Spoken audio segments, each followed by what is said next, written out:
Okay? We have a Texas saying, okay? Our Texas saying is, pigs get fat, hogs get slaughtered.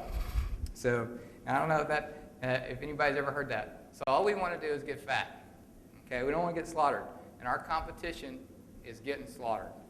We're the largest privately held credit card processor. And if I don't have at least one call a month about acquiring us, it's quite amazing. I'm not selling. We're enjoying what we're doing. We're having a good time. But our competitors are scared. Okay, the myths of pricing. This is where the money is. Let me show you where the money is. Tiered pricing. This is what everybody gets. This is 90% of it.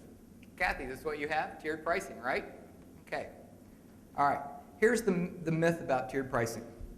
Okay, first of all, Visa and MasterCard publish the interchange rates. They're published. Okay? These interchange rates are how much do we have to pay that issuer for that transaction, which where all the money was, right? Okay. Well, there's 73 for Visa and 71 for MasterCard. So I'm telling you, there's 100 different ways to get that transaction done. Okay? And they are significantly cheaper one way versus another. I told you about the business card. You send that business card up without any data in it, you're going to get one of those rates, and it isn't going to be good.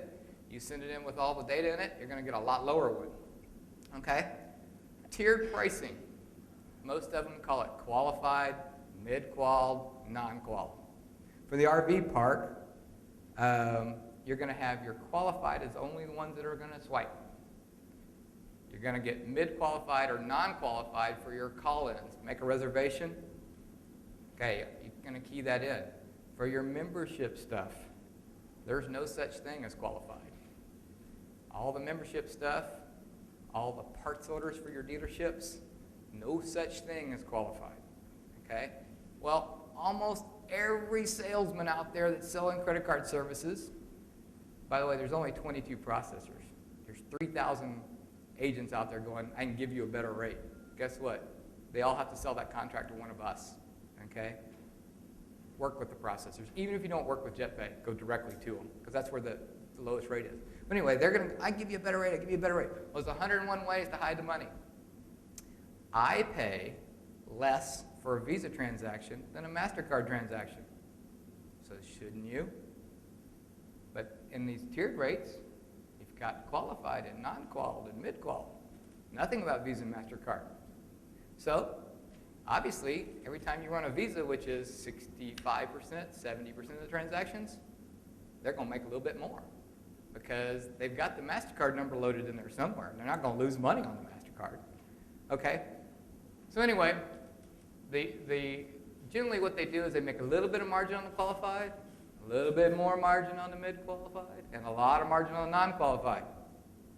Well, if I'm making much more margin on the one that's not qualified, and something's wrong with your process or you're not doing something right, and they're all dropping to non-qualified, do I have any incentive to call you and tell you? I'm going, let's see how long it's going to take for them to figure out. Hey, let's go to the bank this month. Look at that. So anyway, there's your incentive. There's your service incentive. Our competitors have a pricing structure that keeps you from having service. They don't want you to be serviced because if they service you, their margin goes down. They don't want to service you. We have a different philosophy. What we do is we charge Interchange Plus, that published price. That's something that we charge, so or get charged. So if we just pass that through to you and charge you a transaction fee, whether you did it good or bad, we make the exact same amount of money. We have a service philosophy.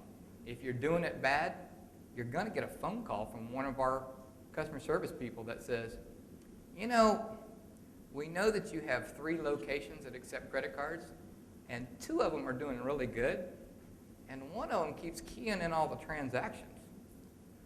One of 2 things is going on. Either you've got an equipment problem because your reader won't read correctly, and we need to get that replaced or cleaned, or you need to go train Susie out there to stop keying in the cards and swipe them because it's costing you a fortune. That call right there locks in most of our customers. And we get a chart. We have a risk person every day that looks at the chart and goes, that's kind of strange. That customer right there did a lot of transactions that didn't qualify. And sometimes we call them and they go, no, we know what happened. It's okay. We had a card reader down and we just had to key everything in and we got a new one and it's cool. And we go, great. But they are still happy they called. You know, most people get that call from their credit card company that says, are you in the Barbados? Because we see a lot of charges on the Barbados. And at first you go, well, I'm not so sure I like them checking on me. And then you kind of go, well, that's kind of a good deal. We're the same way. Sometimes we call it, it's kind of strange, they're watching my transactions. And then they kind of go, well, that's a good deal, they're saving me money. Okay, here's how this works. We're going to use Kathy over here. This is what she basically, she told me that her walk-in stuff was about $160. She was paying 21 cents a transaction. Okay, so her walk-in stuff is costing about $1.33 per transaction on a $70 average ticket, which is 2-night stay. Pretty normal, right? Yeah, okay. All right, so if you were at Jetpay, do you know that transaction costs us 1.3%? Okay, so that's a Visa check card, 1.3%. So we pass that through, 15 cents on top. We have a 15-cent charge. It's 1.3 plus 15. So 87 cents. And then we charge 15 cents to process that. That's $1.02. 31-cent savings. If she had a gateway in between, it'd be another nickel to another 25 cents on top of that. Huge savings for somebody like Affinity that has 1.2 million membership registrations a year. Some big bucks. If you were doing phone order, so this is the, I want to reserve my slot. Same thing. They're probably charging you $2.25, probably even maybe even a little bit more. Still comes down, 16-cent saving on that one. Passing through the cost. I'm going to make 10 cents or 15 cents no matter what. Do it good, bad, or ugly.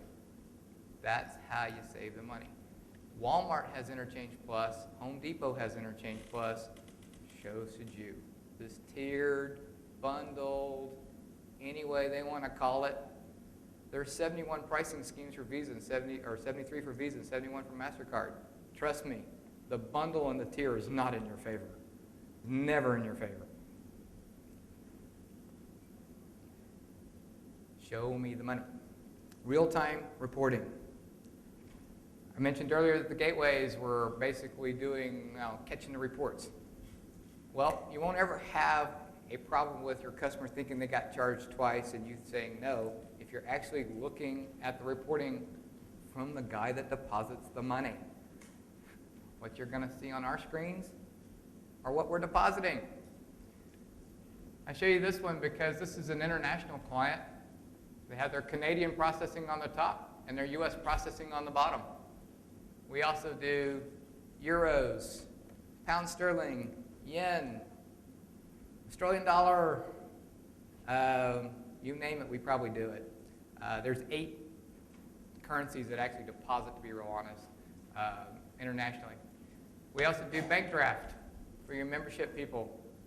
Bank draft is huge. Kelly, you made the comment. You had a really great screen up there. You said, and look, we send them a check for $400. Why do you do that? Cost you, what did it cost you to send them a check? So you got to cut the check, 50 cents, $1 to stuff it, 39 cents to send it out. Do it for 8 cents. It's in their account, and they love you because it's there. They don't even have to go to the bank. It's like direct deposit. Why does every company want to move your payroll to direct deposit? Because they don't want to cut you a check. That sounds like sexy software, Trent. It's sexy software. We got this whole thought process from Ken. So Ken said sexy software. We said, oh, we can do this.